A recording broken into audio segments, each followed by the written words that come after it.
O envelope branco pousou sobre a mesa como quem devolve uma vergonha. O nome escrito em caligrafia impecável, Olivia Harrington, parecia uma sentença. William Lancaster segurou o papel e sentiu o gosto metálico da lembrança. O som seco de um adeus que não fora só dele, mas de uma vida inteira que escorrera pelos dedos. Ele poderia ignorar. Poderia fingir indiferença. No fundo, sabia que não o faria. A ideia veio de uma mistura perigosa de orgulho ferido e curiosidade. Não era apenas sobre a noiva que o convidava para celebrar outro homem.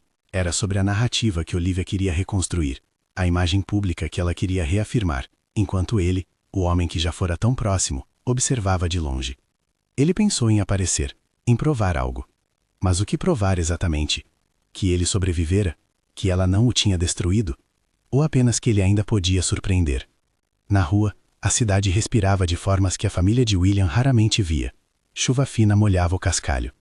Um cobertor gasto se movia com o vento. Isabela estava sentada num degrau, como tantas outras figuras anônimas da cidade, com as mãos encolhidas no colo. Havia algo no modo como ela mantinha o olhar, um cuidado com as coisas pequenas, como se guardasse traços de outro mundo. Quando William se aproximou, ela levantou a cabeça com a lentidão de quem não mais se surpreende com aparições estranhas. A que veio? Ela perguntou. A voz era firme, sem submissão. Tenho um casamento para ir, William respondeu. Vou precisar de companhia. Ela sorriu. Um movimento curto, quase inexpressivo. Casamentos são para gente que tem casa. Ele riu baixo, não de escárnio, mas de confirmação. O riso era parte da estratégia. Dar leveza a uma ideia que por dentro tinha pontas afiadas. Não é só por festa. É por espetáculo. Isabela estudou o homem do terno carro com olhos que não tinham mais pressa para identificar intenções. Pelo jeito como ele sentou, pela maneira como deixou o convite cair sobre o joelho, ela entendeu que não se tratava de um gesto de caridade. Não havia esmola ali. Havia aposta.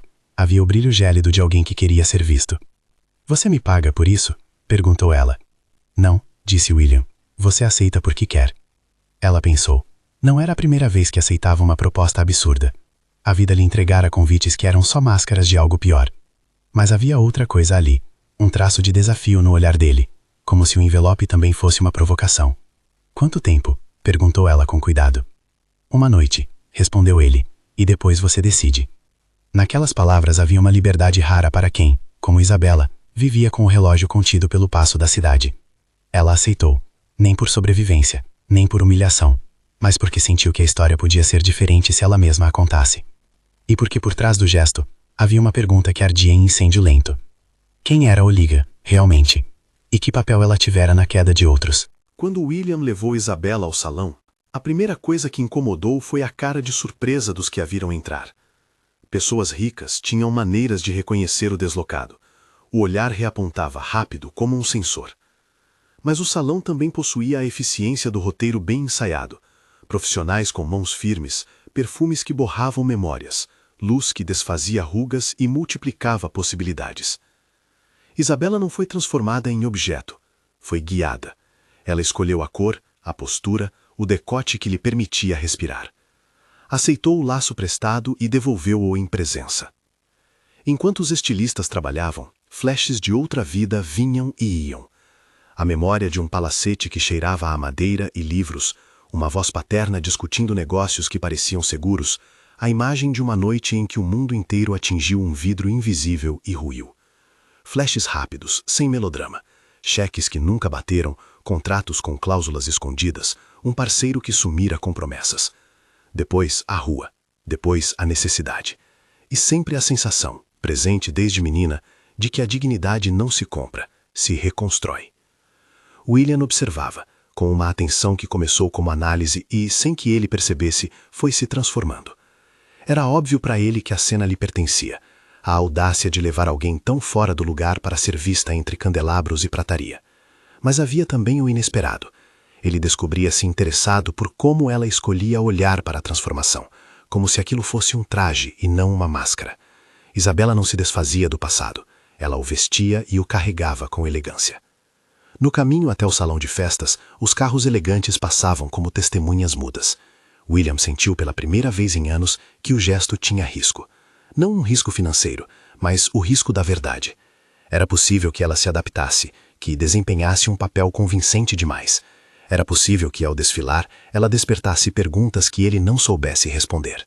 O casarão onde a festa acontecia era um aquário de vaidades. Lustres gigantes pingavam luz, mesas alinhadas como exércitos de porcelana, vozes bem moduladas se entrelaçando em risos escolhidos. Olivia Harrington entrou sob uma nuvem de olhares que a aplaudiam. Ela tinha o sorriso treinado de quem venceu. Seu noivo, Charles Montrose, ficava ao lado com a tranquilidade de quem conhece a função que lhe coube. Era a cena perfeita de sucesso social. Quando William e Isabella atravessaram o hall, houve um pequeno terremoto de silêncio.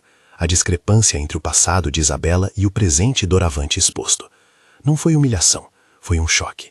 E pelas palavras que Isabella proferiu ao cruzar com a multidão, uma frase curta, sem alvo aparente, a atenção começou a se deslocar de William para Olivia, como se uma corda invisível puxasse a cena para outro lado. Fizemos parte do mesmo mundo, Isabella disse, a voz baixa, chega à orelha de quem passava. Não era acusação direta, era uma constatação cuidada.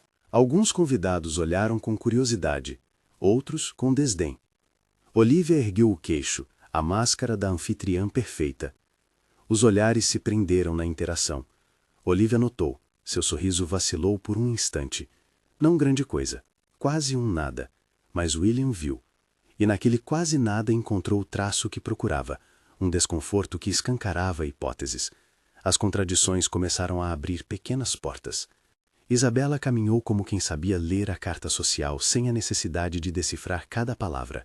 Ela sorriu para poucos, conversou com menos, não se permitiu ser reduzida à curiosidade, mas deixou pistas deliberadas na rota, uma lembrança solta sobre uma assinatura que ela vira uma vez, um nome que escapou entre palavras, um acontecimento breve e marcado num canto de seu discurso. Nada que se configurasse incriminação, tudo que atiçava a curiosidade. O efeito foi imediato. As pessoas passaram a falar baixo. O salão, que até então respirara em uníssono a certeza do espetáculo, passou a ter uma nota desafinada. Olivia, que até ali dominava o cenário, viu abrir-se uma fresta que não previu. Não uma fresta que a condenasse, uma fresta que a obrigava a reagir, a explicar, a proteger. William não planejava uma guerra. Pensara apenas em perturbar a cerimônia, em provocar incômodo, em dar a ela, Olivia, a sensação de que o mundo que ela montara não era indestrutível. Mas quando viu a leve mudança no rosto dela, algo mais acendeu. Ele percebeu que aquilo poderia ser ponto de partida, não mais jogo de humilhação, talvez um caminho para entender o que tivera acontecido com outras famílias, com os que haviam caído sem alarde. Ao fim da primeira parte da festa, enquanto os convidados brindavam e as conversas retomavam seu curso, Isabel sentou-se numa mesa afastada e, sem cerimônia, pediu um copo de água. William sentou ao seu lado. O contato era discreto, mas pesado em significado. Você não é o que mostram na rua, disse ele, sem elogio. Era apenas uma sentença factual. E você não é só o que mostram nos jornais, respondeu ela, com igual neutralidade. Houve entre os dois um momento em que nada mais precisava ser dito. Um pacto de silêncio prestes a se tornar algo mais. William sentiu que havia plantado uma semente sem saber a natureza da planta. Vingança ou justiça, confissão ou salvamento. Ele não sabia. Isabella também não sabia, nem pretendia saber tudo. No corredor do salão, Olivia fez questão de se aproximar. Havia cortesias sociais, frases ensaiadas, e por trás delas, a curiosidade afiada como navalha. Obrigada por vir, William, disse ela, com a voz que tentava soar leve. Pensei que não saberia perdoar. Não vim para perdoar, ele respondeu. Vim para ver. A troca foi breve, fria. As palavras ditas em público não eram armas. As armas estavam nas entrelinhas. Olivia sorriu como se a cena fosse controlada, mas William reparou em um tremor quase imperceptível na mão dela quando segurou a taça de champanhe. Não era nada, era tudo. Depois do casamento, quando as luzes descendo transformaram o salão em bolha de brilho dissolvendo-se, William não partiu. Não imediatamente. Ficou estudando o movimento, observando as conversas, recolhendo um mapa mental das pequenas relações que, naquele microcosmo, tornavam tudo crível. Enquanto isso, Isabella não pediu que ele a levasse de volta à calçada. Pediu, simplesmente, um lugar para dormir. Um gesto humano que não lhe subtraía a dignidade. William pagou por um quarto, e não por um favor. E no silêncio do carro, entre as luzes da cidade, algo minúsculo aconteceu. O que começara como provocação transformou-se lenta e perigosamente em parceria. No dia seguinte, William não conseguiu arrancar o rosto de Olivia da mente, nem o rosto de Isabela. São imagens que se misturam, pensou. Uma era a história que ele perdera, a outra, a possibilidade de buscar a verdade. E então veio uma decisão, que, no início, parecia apenas prudente: contratar um investigador particular. Não para destruir, mas para entender. Ele não o fez de forma teatral. Contratou alguém competente e discreto, um homem chamado Miguel, conhecido por não deixar pontas soltas. Miguel reuniu informações básicas num primeiro contato, vasculhou registros públicos, confirmou identidades. Mas William queria mais do que nomes e endereços. Ele queria evidências que não dependessem de boatos, documentos, testemunhas, uma trilha lógica. Isabela, convencida por uma mistura de curiosidade e necessidade de proteger sua própria história, não se fechou. Ao contrário, trouxe o que tinha. Foi ela quem entregou uma carta amarelada, uma fotografia com borda branca onde aparecia, menina, ao lado de um homem idoso de olhar rígido, seu pai. Havia um carimbo no verso, uma referência antiga a uma empresa, Dell Holdings. Ela explicou em voz baixa, sem teatralidade, como a família se desfez. Contratos que evaporaram, um sócio que desapareceu com ativos, promessas que se transformaram em vazios legais. E havia nomes, alguns nomes que surgiam como sombras. Miguel começou a montar uma teia. Pergunta simples: quem assinou contratos naqueles anos? Quais transferências foram feitas? Havia testemunhas que lembrassem reuniões? Um contador cujo nome surgia repetido? Era um trabalho minucioso.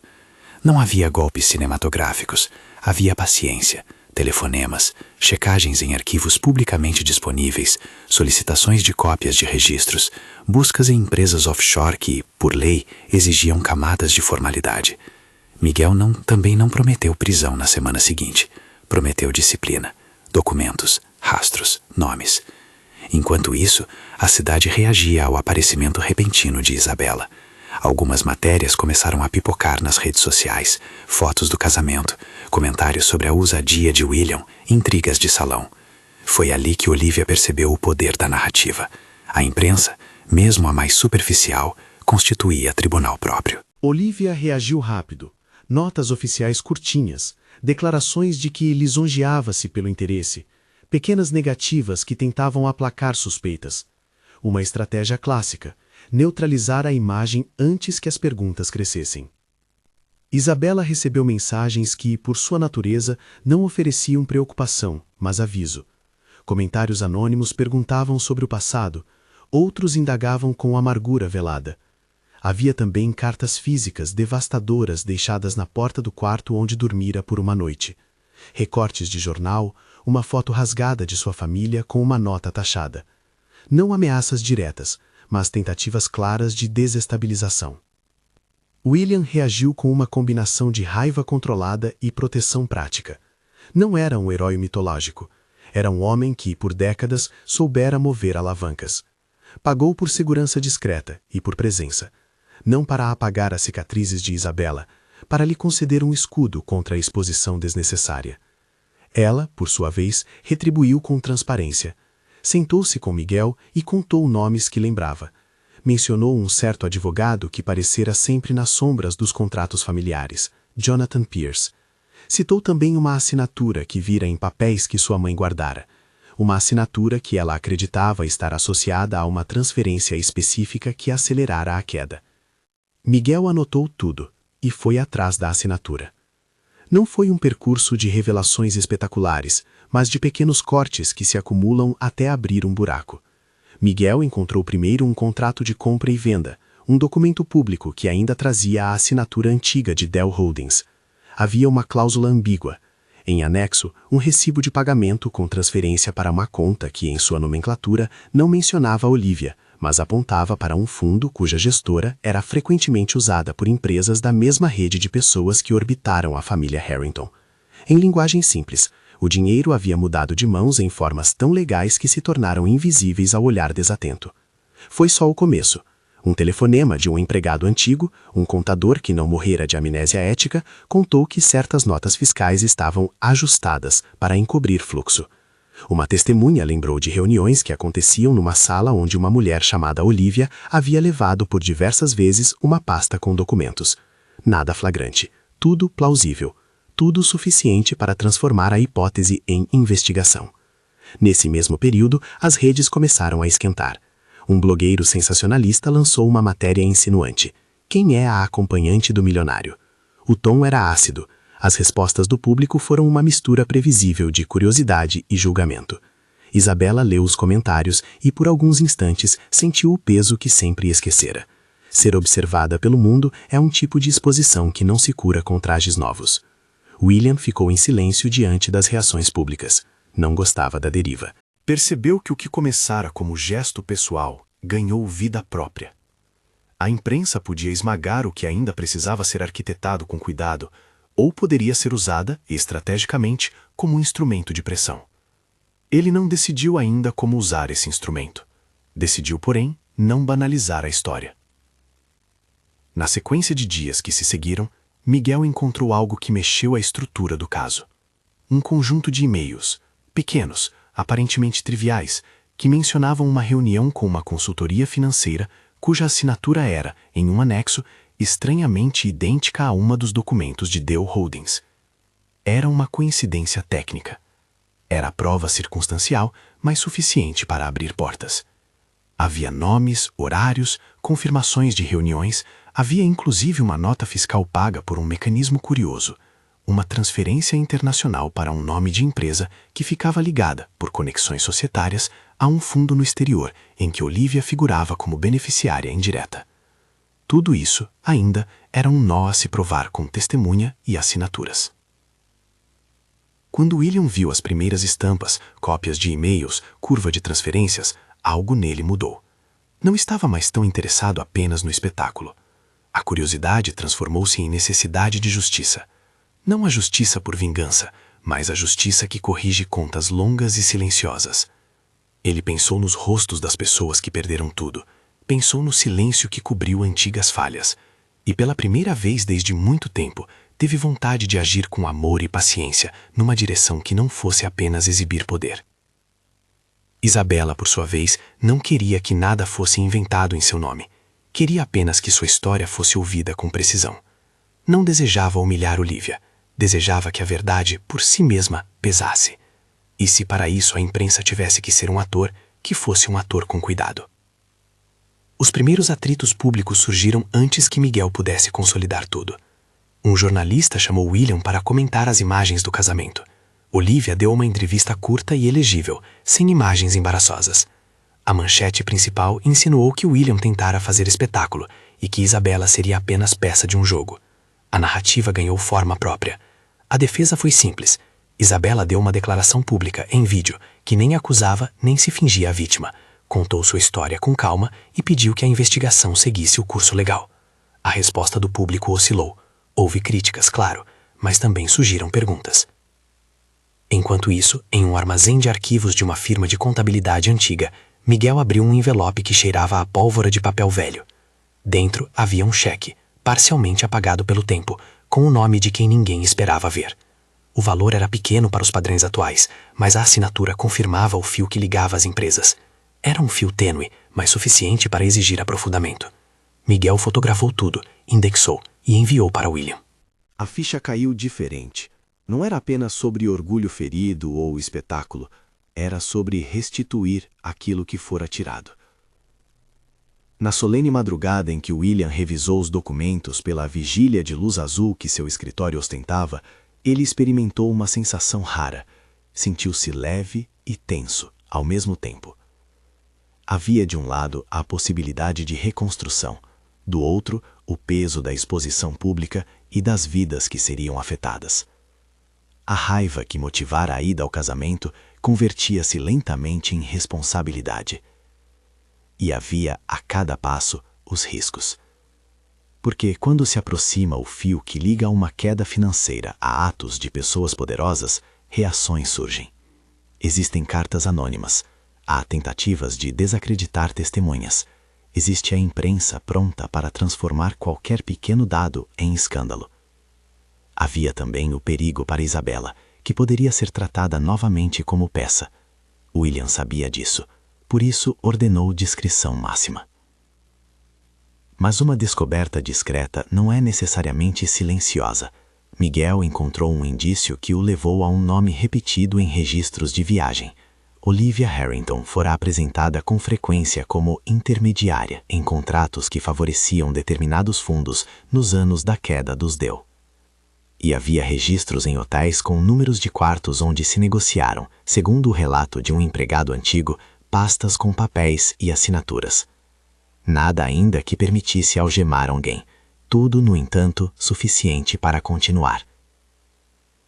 No fim dessa fase inicial, enquanto a cidade já murmurava e as redes cheiravam a novidade, Isabela sentou-se numa praça com William. Havia no ar a sensação de que as peças começavam a se mover além da vontade de qualquer um dos dois. Ela olhou para ele com uma clareza que punha fim a qualquer necessidade de jogo. Você queria me ver como problema, disse ela. Agora me vê como companhia. Ele sorriu sem trocadilho. Queria ver o que faria você no meu lugar, e descobri que você faria coisas que eu não imaginava. Ela segurou a mão dele por um instante, não por intimidade precipitada, mas como reconhecimento de um acordo tácito. Havia uma caminhada pela frente, investigação, defesa, exposição possível. Havia também a construção de confiança. Havia ainda no horizonte uma sombra chamada Olivia, pronta para reagir com todos os recursos que seu mundo oferecia. E como qualquer movimento bem calculado, aquela fase inicial organizava suas apostas para uma sequência. Reunir provas irrefutáveis, escolher o momento certo para agir, proteger testemunhas. Miguel abriu mais caminhos. Um jornalista se mostrou disposto a ouvir o outro lado com responsabilidade. Um contador, com medo e coragem, ofereceu-se para depor, desde que protegido.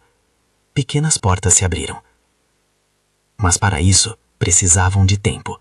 E tempo, numa cidade que reinventa escândalos a cada manhã, era recurso escasso. Na última noite antes da primeira entrega organizada de documentos, Isabela recebeu um envelope sem remetente. Dentro, um pedaço de papel com uma frase curta, escrita com tinta preta. Você não pertence a esse mundo. Não havia assinatura. Havia intenção. Ela não mostrou a mensagem a William de imediato. Preferiu deixá-la sobre a mesa e, mais uma vez, medir suas reações. A mensagem veio como lembrete de que, ao atravessar o salão, ela havia sido vista e catalogada. Mas também veio como combustível. Em vez de encolher, Isabela sentiu crescer uma certeza. Não deixaria que as mãos do passado ditassem sua narrativa. E tampouco permitiria que William assumisse por ela o papel que só ela poderia desempenhar. Miguel telefonou às 8 da manhã com uma voz que cortava o silêncio. Achei algo, disse ele. Não é a prova final, mas é o fio que nos leva à meada. Um registro de transferência, um nome repetido. Vou atrás disso agora. William apertou o telefone com mais força do que deveria. Era o som de uma guerra que começava a formar suas linhas. Ele olhou para Isabela, que, sentada, parecia uma mulher tranquila em face da tempestade. Pronto? Perguntou ele. Ela levantou os olhos, e ali havia a decisão. Não se calar, não ser apenas peça. Pronta, respondeu. E enquanto o dia se abria para uma nova rodada de checagens, entrevistas e receios, a pergunta feita no envelope branco parecia ganhar outros contornos. O que aconteceria quando um milionário levasse uma mulher em situação de rua ao casamento da ex-noiva? A resposta ainda estava em formação, mas já não era uma história de espetáculo. Era uma história que podia implicar ruínas, reparações e, talvez, uma reescrita de destinos. Com o primeiro fio puxado, ninguém sabia onde o tecido cederia. Todos sabiam, porém, que algo grande começara a se mover. Comente. O que você faria no lugar dele? Levaria alguém ao casamento? Miguel desligou o telefone quase antes de ouvir a última sílaba. Havia na voz dele uma pressa que não era apenas profissional. Parecia uma urgência pessoal, como se cada documento encontrado fosse um pequeno clarim tocando batalha. William fechou os olhos por um segundo. deixando a luminosidade azul do escritório apagar as bordas da noite que ainda teimava em ficar. A cidade lá fora seguia, indiferente. Dentro, uma teia começava a apertar. Nas próximas 48 horas, as rotas de tudo que haviam sido ocultadas começariam a tomar forma mais nítida. Não por milagre, por trabalho e por coragem de quem ainda guardava provas, papéis, recibos, vozes memorizadas. Isabela passou o dia em que Miguel avisara como se pisasse sobre brasas, não porque tivesse medo do fogo, mas porque sabia que ali, se pegasse lenha errada, podia queimar reputações e vidas. Ela enxugou anotações com a ponta dos dedos, releu fotografias antigas, telefonou para um velho amigo do pai, Rafael, um contador que agora trabalhava como consultor para pequenas empresas e guardava com desembaraço e culpa arquivos que a modernidade digital deixara esquecidas numa gaveta. Rafael topou falar, não por dinheiro, mas por uma dívida antiga com a família Del. A voz dele tremia pouco. O tremor tinha a espessura de um homem que se lembrava de promessas quebradas. Miguel fez o que sempre fazia, destrinchou o material. Organizava evidências como quem monta um quebra-cabeça de peças parecidas.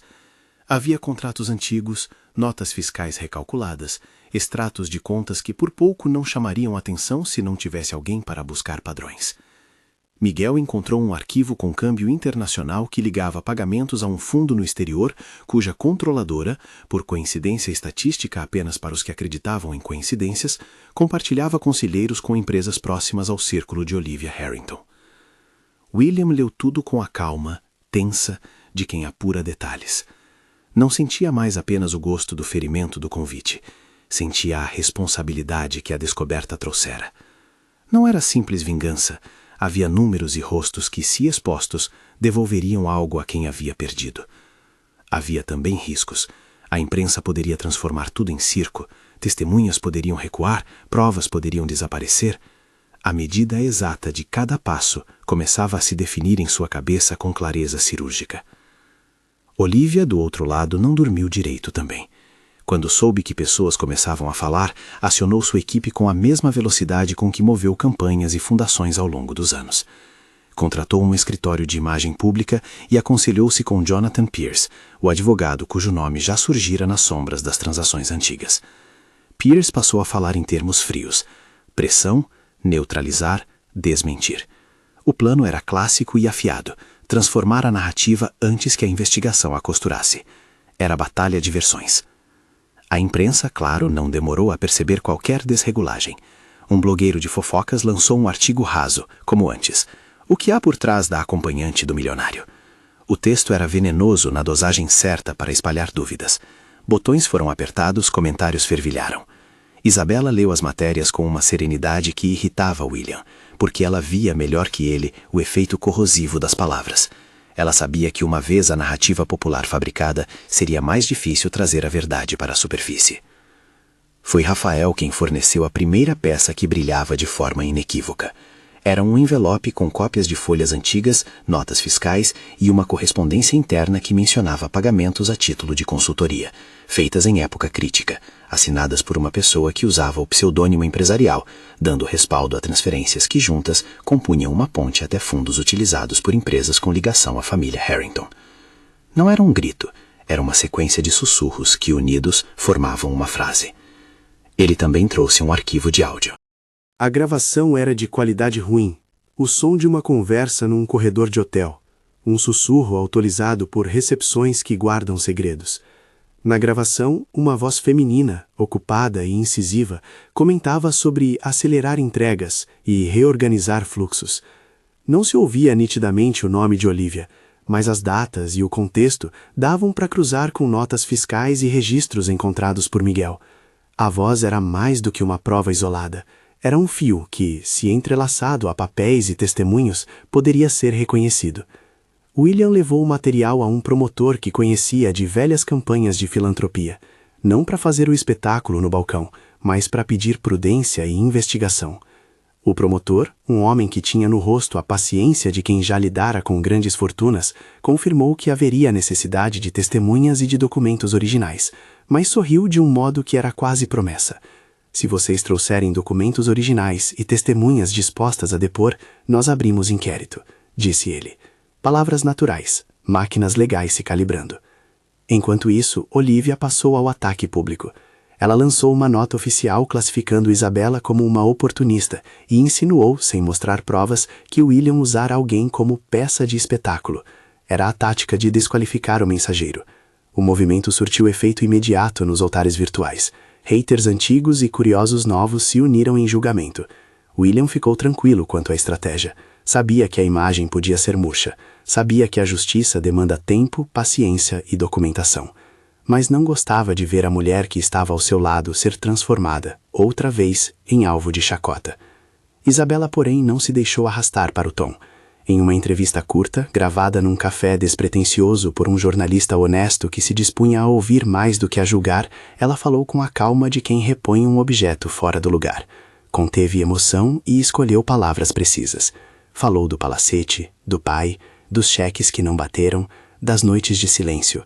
Falou de nomes que lembrava, falou da confiança quebrada. Não quero festa nem escândalo, disse ela. Quero que quem fez isso responda por aquilo que tirou. A entrevista não era vingança, era requisição de consideração. Nos dias que se seguiram, Miguel e Rafael cruzaram datas, localizaram originais e pediram testemunhos. Um ex-diretor de operações de uma empresa de logística, chamado Henrique, foi convencido a depor diante do promotor. Lembrava-se de reuniões em que documentos eram aprovados com pressa e em uma delas, comentou, uma mulher que outrora era descrita como intermediária trouxe pastas com instruções. Henrique trouxe notas de reunião que guardara, amassadas, em um bloco antigo. Ele não era herói. Era apenas um funcionário que negara por décadas a necessidade de confrontar poder, até que a coragem começou a doer menos que o remorso. Jonathan Pierce respondeu com cautela e agressividade legal. Apresentou notificações para censurar matérias com insinuantes informações, ameaçou processos por difamação a Miguel e a alguns jornalistas. Era movia eficiente para desacelerar manchetes e produzir hesitação em quem não tivesse coragem. William, por prudência, respondeu por via formal, contratou advogados que sabiam manejar frestas legais e pediu que o promotor mantivesse sigilo na medida do necessário. Não queria o show, queria a queda que a legalidade permitia, sólida, pública e irreversível. A escalada chegou ao ponto em que Olivia convocou uma coletiva para reafirmar sua integridade. Era noite de gala para ela, um prêmio de caridade que sustentava sua imagem. Convidados circulavam, brindavam, apontavam no tapete vermelho de sua narrativa.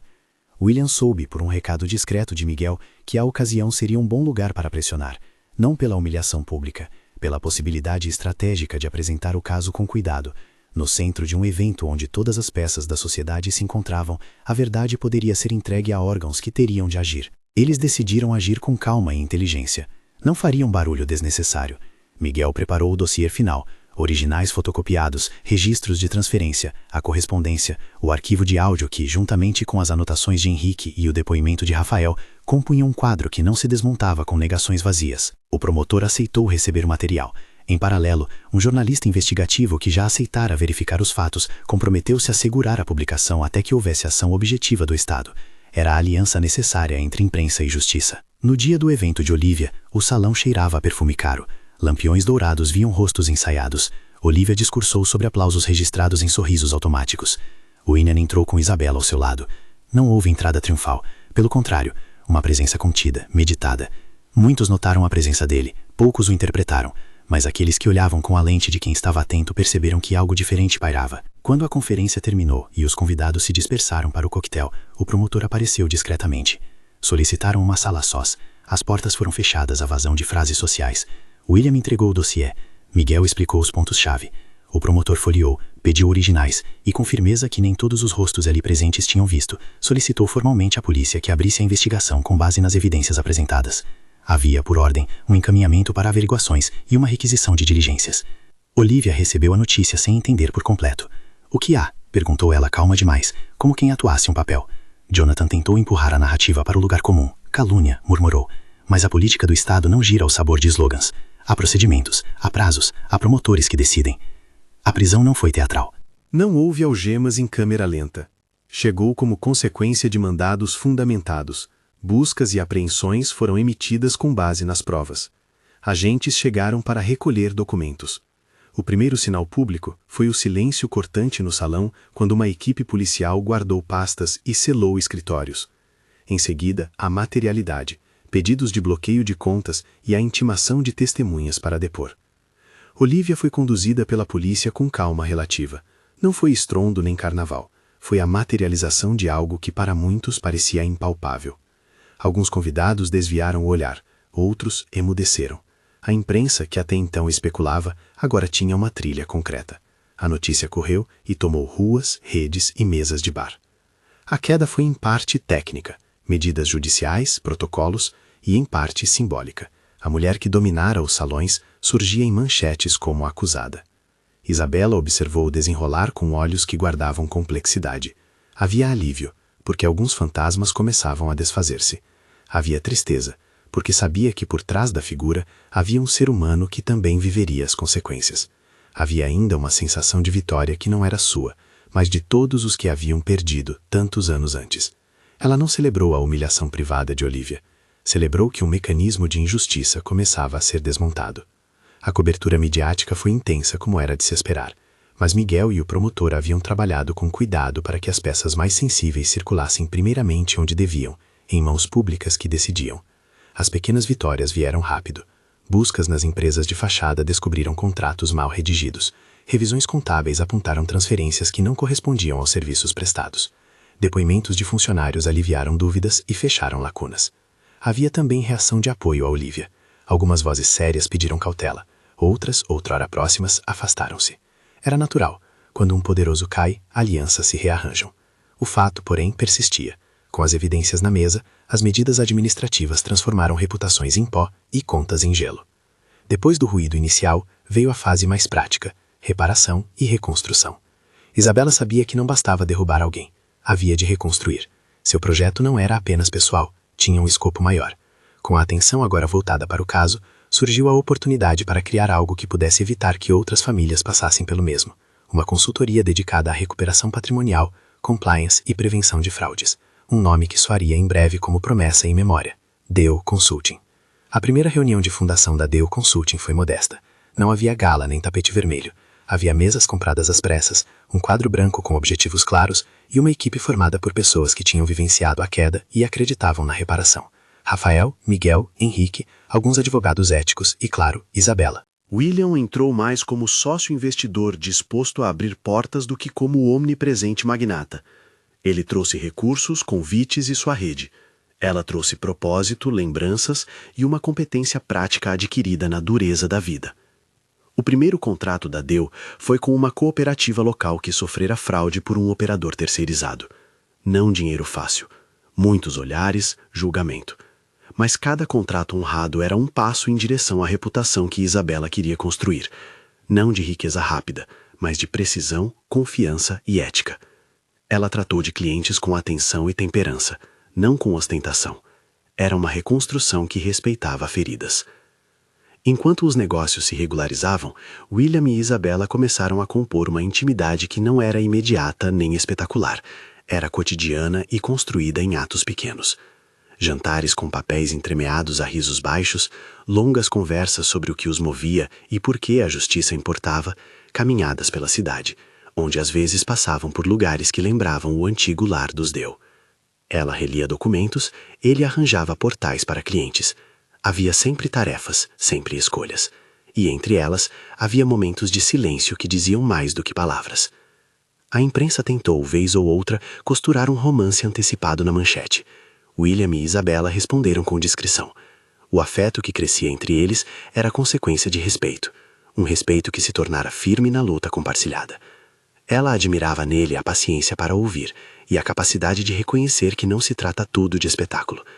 Ele admirava nela a coragem de assumir a própria história e transformá-la em instrumento para outros.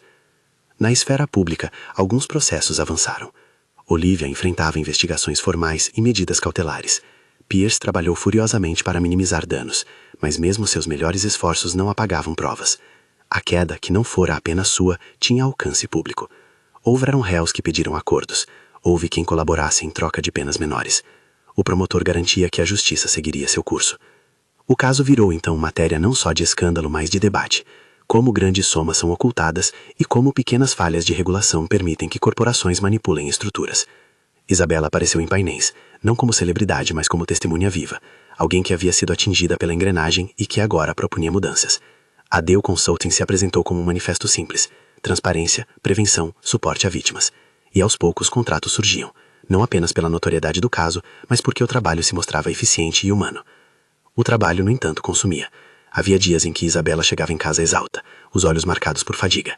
William estava lá com xícaras de chá e silêncio compreensivo. Eles aprenderam a se equilibrar, planejar, dormir, caminhar. Pequenas coisas. Estavam conscientes de que salvar uma reputação pública exigia consistência e que amar alguém resgatado de muitos destroços exigia delicadeza.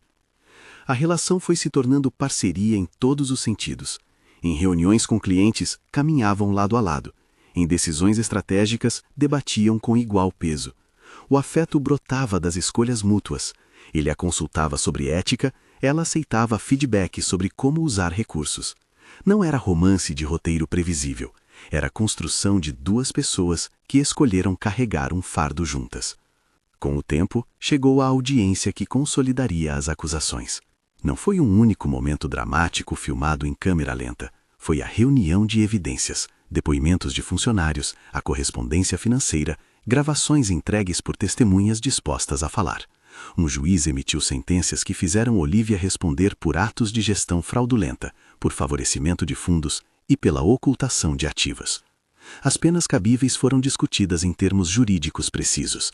A justiça, lenta e técnica, atingiu suas sessões. A notícia da condenação gerou murmúrios diversos. Alguns celebraram, outros criticaram o espetáculo. Isabela, por sua vez, sentiu a vitória com moderação. A queda de Olivia não preenchia o espaço dos traumas antigos, não devolvia a infância perdida. Mas havia reparações, indenizações foram encaminhadas para cooperativas lesadas e acordos foram feitos com algumas das vítimas que por anos viveram sem respostas. No ressurgimento do nome Dell, havia uma vitória coletiva. A Dell Consulting se consolidou como referência para pequenas e médias empresas que queriam blindar-se contra fraudes corporativas. Isabela passou a ser convidada para ensinar, para falar sobre cultura de governança e para orientar conselhos administrativos. Sua voz, antes abafada pelos ruídos da rua, agora ganhava plateias que sorriam com gratidão. A intimidade entre ela e William seguiu seus passos. Havia jantares em que falavam de filhos, havia conversas sobre defeitos unidos e sobre como não repetir erros.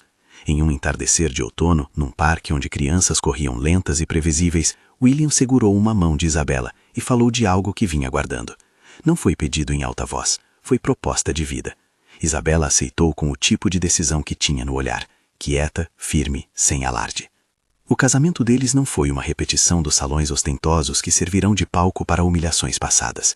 Foi uma frente íntima, com pessoas que tiveram importância real na jornada. Rafael, que fora contador e agora sócio fiel. Miguel, que checava astúcias. Alguns clientes que tornaram-se amigos. Familiares que ressurgiram em pequenos encontros. Não houve tapete vermelho com flashes frenéticos. Houve promessas feitas debaixo de uma árvore, com lágrimas que pareciam evitar a exposição pública. O casamento representou algo que a ambos interessava. Não o brilho, mas a escolha. Com a união, vieram projetos maiores. A Dell expandiu para programas de prevenção em comunidades vulneráveis. Parte dos lucros foi destinada a iniciativas de requalificação profissional para aqueles que, por meses e anos, haviam perdido meios de subsistência por causa de fraudes e má gestão. Isabela queria devolver dignidade. William queria aprender a usar sua riqueza como infraestrutura para que vidas pudessem reerguer-se. E a vida, sempre incansável em surpreender, ofereceu um presente simples e avassalador: uma gravidez. Não foi planejada como troféu, foi recebida com carinho e apreensão. Isabela sentiu o corpo mudar, e com isso a certeza de que estava construindo algo que ia além do eu. William chorou, pela primeira vez em público quando soube. Foram lágrimas de reconhecimento, de felicidade silenciosa e de promessa silenciosa de cuidado. Meses depois, no silêncio calmo da maternidade, descobriram que seriam 2. Uma notícia que trouxe confusão e riso. Gêmeos. Era o tipo de conclusão que os roteiros simplistas adorariam transformar em símbolo único. Para eles foi apenas uma multiplicação do que já existia: responsabilidade, afeto, trabalho. As gestações exigiram ainda mais equilíbrio. Isabela desacelerou com firmeza. Adele se ajustou, treinando novas lideranças e consolidando processos. William assumiu funções práticas que iam além de investimentos. Era a presença nas consultas, nas compras, no cuidado. No fim, aquele gesto impulsivo, levar uma mulher da rua ao casamento da ex-noiva, não se transformou em espetáculo vazio. Transformou-se em início de uma cadeia que desfez esquemas, restituiu parcelas de justiça e reergueu uma mulher que, por si só, teve a coragem de contar sua história. Isabela não foi prêmio, foi agente. William não foi vingador, foi parceiro que aprendeu a transformar ferida em responsabilidade. A cidade, que tanto voltava as páginas com facilidade, leu o desfecho em tons variados. Houveram discos de opinião, análises e reflexões. Alguns disseram que o processo foi demorado demais, outros apontaram a importância do trabalho coletivo. Para Isabela e William, restou o cotidiano, cheio de fraldas, reuniões e decisões éticas. E nas noites em que os dois observavam a cidade pela janela, sabiam que a história de cada um não era apenas sobre derrota ou vitória, mas sobre a capacidade de reescrever destinos. Anos depois, quando as crianças corriam pelo quintal da casa que, modestamente, chamaram de lar, as perguntas envelhecidas sobre aquele dia surgiam menos como curiosidade e mais como ponto de referência. As pessoas lembravam do casamento de Olivia, lembravam do dossiê, lembravam da prisão. Mas para os que caminharam com Isabela e William, a lembrança maior era a da construção, da Dell que ajudou empresas a se organizarem, dos programas de requalificação, das pequenas vitórias de quem recuperou uma conta bancária ou voltou a ter crédito para um negócio. Justiça e reconstrução andaram lado a lado. Em uma tarde calma, sentados na varanda, com as crianças em volta e clientes vindo para uma reunião breve, Isabela sorriu para William e, com a mesma tranquilidade que usara ao contar sua história ao jornalista no café, disse: "Você lembra quando pensávamos que tudo se resolveria num gesto só?" Ele apertou a mão dela, sem necessidade de resposta longa. "Hoje sei que ninguém muda tudo sozinho", disse ele, "e que algumas mudanças só acontecem quando a coragem se junta com paciência." Ela concordou. Havia ali entre eles uma certeza que não pedia aplausos. Justiça é trabalho contínuo. Amor é presença que sustenta. E aquilo que começou, surpreendentemente, com um envelope branco e um convite de casamento, transformou-se no que ambos queriam. Não vingança de novela, mas uma vida construída em retidão, em partilha e em cuidado. Se você chegou até aqui, talvez pense no que faria no lugar de William naquele convite. Talvez reflita sobre o que significa dar voz aos que foram calados. Curta se gostou da história e deixe nos comentários o que mais te tocou nessa jornada de justiça e reconstrução.